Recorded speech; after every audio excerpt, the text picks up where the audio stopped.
Berikut adalah presentasi dari kelompok 2 mengenai sistem informasi dan CBS.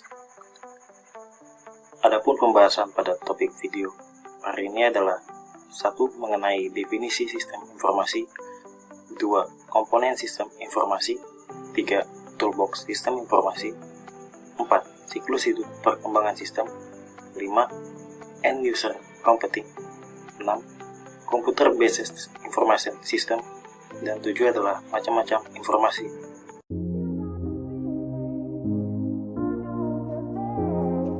Definisi dari sistem informasi adalah suatu sistem di dalam sebuah organisasi yang mempertemukan kebutuhan pengolahan transaksi harian, mendukung operasi yang bersifat manajerial dan kegiatan strategi dari suatu organisasi dan pihak keluar tertentu dengan laporan yang diperlukan. Adapun pendapat dari pakar yaitu Gordon B. Davis mengenai sistem informasi manajemen adalah sistem manusia atau mesin yang menyediakan informasi untuk mendukung operasi manajemen dan fungsi pengambilan keputusan dari suatu organisasi. Lalu menurut pakar dari George M. Scott, sistem informasi manajemen adalah kumpulan dari interaksi sistem informasi yang menyediakan informasi baik untuk kebutuhan manajerial maupun kebutuhan operasi.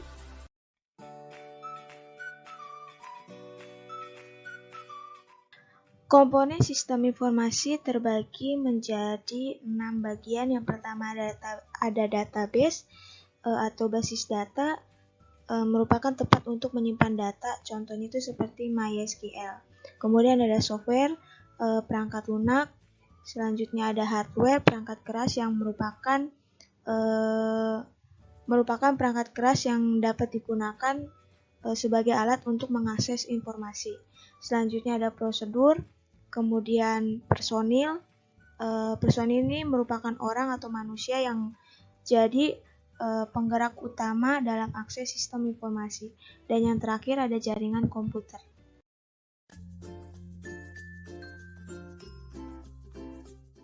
Selanjutnya, toolbox sistem informasi. Yang pertama ada input atau masukan. Ini merupakan metode dan media yang menangani data untuk masukkan data ke komputer. Contohnya itu seperti keyboard, mouse, scanner. Selanjutnya ada output atau keluaran. Ini merupakan media yang menangani keluaran dari komputer. Contohnya itu seperti printer, monitor. Dan selanjutnya ada model. Model ini merupakan kombinasi prosedur, logika, dan model matematika yang memproses data. Selanjutnya ada teknologi. Teknologi ini meliputi komponen baik hardware maupun software yang tersedia untuk menghasilkan sistem informasi. Selanjutnya ada basis data. Basis data ini merupakan tempat penyimpanan data yang terorganisir untuk keperluan penyajian informasi yang lebih lanjut. Dan yang terakhir ada kontrol, yaitu suatu aturan prosedur untuk mencegah hal yang dapat merusak sistem informasi.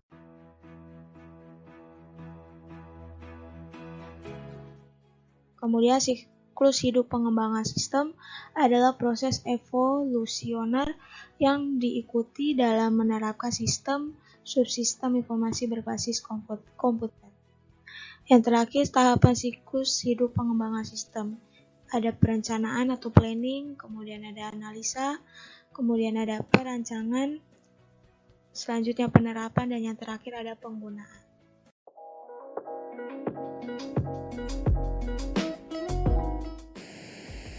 Faktor yang mempengaruhi pengembangan sistem informasi manajemen. Pertama, integrasi. Kedua, format tatap muka layar tampilan. 3. Kekuatan kompetitor. 4. Kualitas informasi yang dikehendaki. 5. Kebutuhan sistem. 6. Pengolahan data. 7. Faktor organisasi. 8. Kebutuhan untung rugi organisasi. 9. Faktor manusia. 10. Masalah hukum.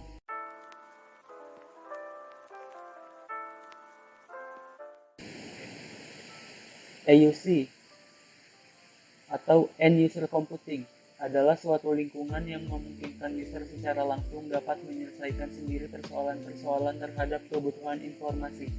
Alasan EUC berkembang: pertama, kurang responsifnya departemen yang melayani permintaan user karena orang-orangnya terlalu sibuk. Kedua, kecenderungan komputer dan hardware pendukung yang semakin murah dan dapat dihubungkan dengan mudah ke server database.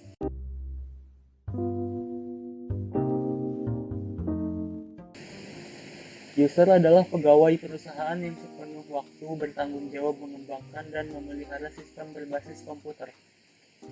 Spesialisasi informasi adalah sebagai berikut: analisis sistem, pengelola database, spesialis jaringan, programmer, dan operator.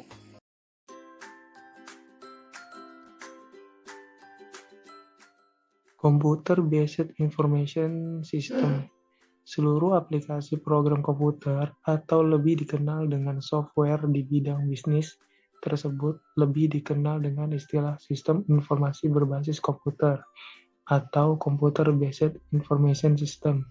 Berikutnya adalah justifikasi CBIS.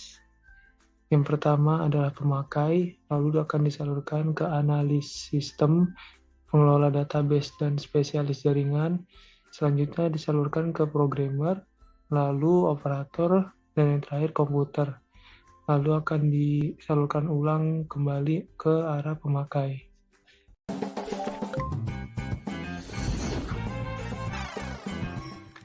Konsep dasar CBIS.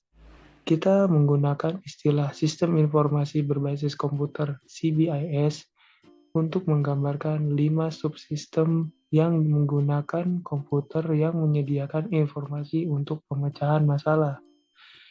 Subsistem CBIS yang pertama adalah sistem informasi akuntansi, yang kedua sistem informasi manajemen, yang ketiga sistem penunjang keputusan DSS, yang keempat otomatisasi kantor OA, dan yang kelima sistem pakar. Berikutnya adalah model CBIS dalam pemecahan masalah. Di dalam CBIS sendiri tersebut ada yang namanya SIA, yaitu Sistem Informasi Akuntansi. Yang kedua adalah MIS, Management Information System. Yang ketiga ada DSS, Decision Support System. Yang keempat ada OA, yaitu Office Automation. Yang kelima adalah AS, Expert System. Kemudian akan disalurkan informasinya ke arah keputusan.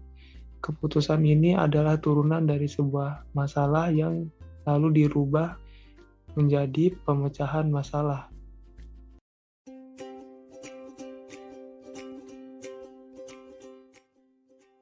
Berikut ini adalah macam-macam sistem informasi. Contohnya adalah seperti pembelian tiket, pengoperasian mesin kasir, lalu ada hospital management system, e-government, dan aplikasi mahasiswa.